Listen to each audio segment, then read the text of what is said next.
Mesdames et messieurs, bonsoir et bienvenue dans l'Invité Culture. Mon invité ce soir est poète, romancier, traducteur et artiste peintre. Installé en France depuis une trentaine d'années, dans ses écrits, il mène une réflexion sur l'exil, la mémoire et la quête d'identité. Il explore avec une grande sensibilité la fragilité des destins entre deux rives. Il nous présente aujourd'hui son dernier livre, Un bateau en papier flottant dans les airs, une œuvre qui interroge notre rapport au monde et à la langue. Mohamed Temoudan, bonsoir à vous, c'est un plaisir de vous avoir comme invité ce soir. Bonsoir et puis merci pour l'invitation. Merci de l'avoir accepté. Alors on va revenir sur ce dernier livre dont l'affiche, on va dire, s'affiche en background. Un bateau en papier flottant dans les airs, suivi de séismes. Donc, est-ce que vous pouvez nous parler un petit peu du contexte dans lequel ce livre a été écrit, comment cette histoire vous est venue et qu'est-ce que vous pouvez nous dire sur sa spécificité ou en quoi cet écrit se distingue des autres, peut-être? Disons pour ce qui est de la genèse du livre. Il se trouve qu'avant d'écrire ce texte, j'avais publié un livre qui s'appelle État d'urgence. Et ce livre-là, c'est un poème, un long poème, mais bon, enfin fragmenté quand même, hein, c'est pas plusieurs quarantaines peut-être de poèmes, qui approchait en fait la civilisation arabo-musulmane. C'est-à-dire, c'est une descente dans l'histoire arabo-musulmane. Bien sûr, il y a un jeu qui parle, il y a une subjectivité, mais c'est plus un texte déployé par rapport à une histoire collective. Donc, peut-être que j'avais ressenti à un moment le besoin d'écrire quelque chose de plus intime, de plus personnel, qui touche un sujet particulier. Et donc c'était ça, en fait, le contexte de ce livre. De quoi parle-t-il? Il met en scène un sujet qui, habité par un silence terrible, et qui transforme ce silence en un déploiement disons même archéologique, puisqu'il s'agit de creuser de quoi ce sujet est-il fait.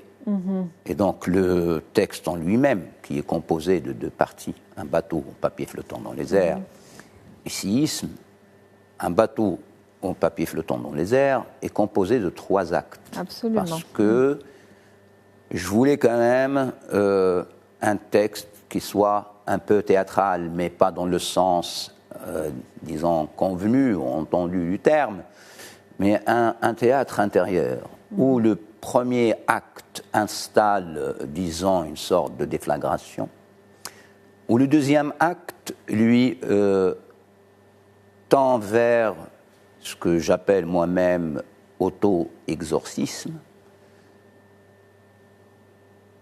pour aller vers ce que le narrateur lui-même appelle la rédemption ou le salut. Et donc, dans le troisième acte, on assiste à cette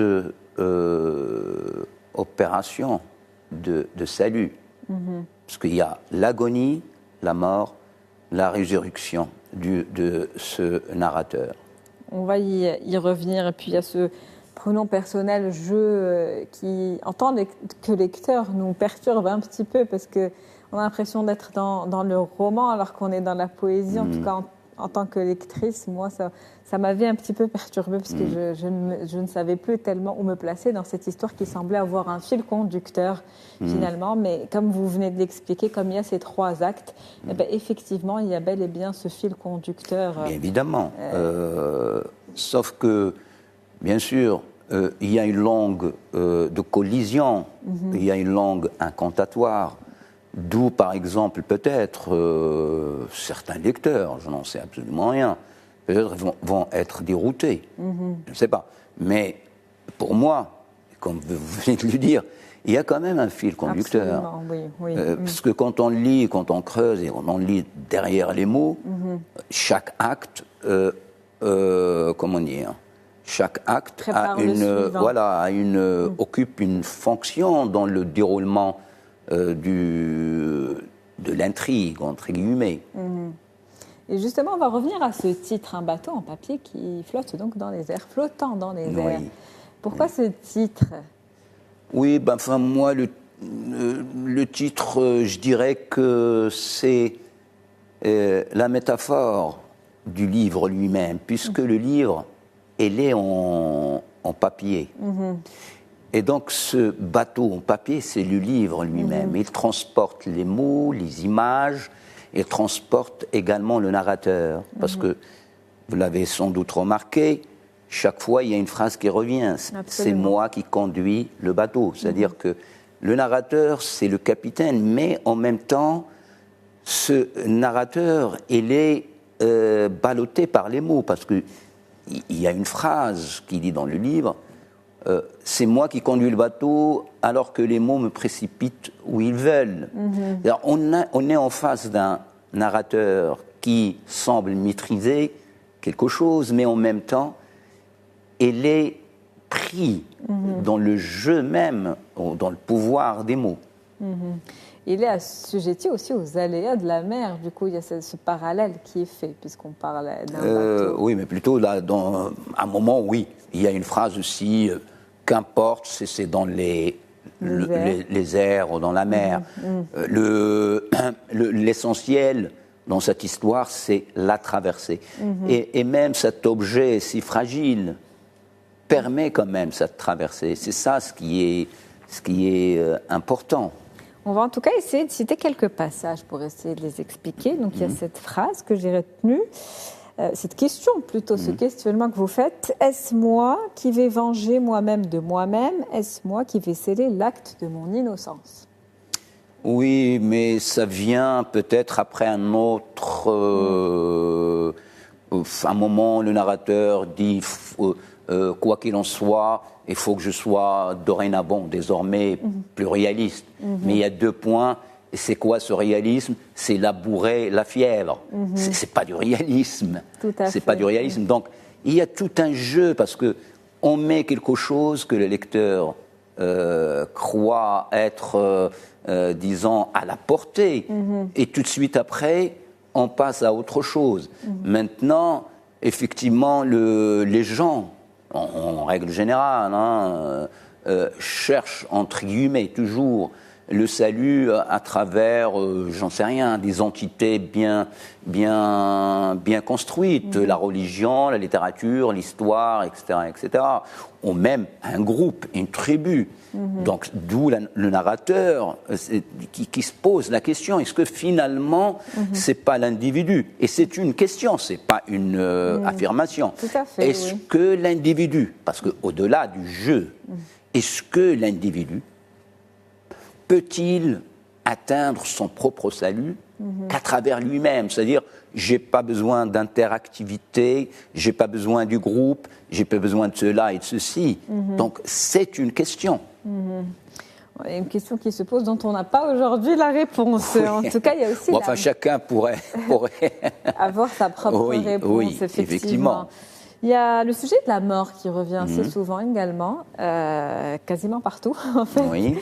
Et j'avais envie de vous poser la question, pourquoi est-elle si présente? Il y a même cette phrase que vous dites, je sais que la mort m'offre chaque jour un peu de vie. Et puis il y a cet oxymore aussi, ce parallèle entre vie et mort qui se pose. Donc je voulais avoir une petite idée sur ce que ça représente pour vous. Oui, effectivement, la mort est présente, ne serait-ce qu'à travers le mot lui-même.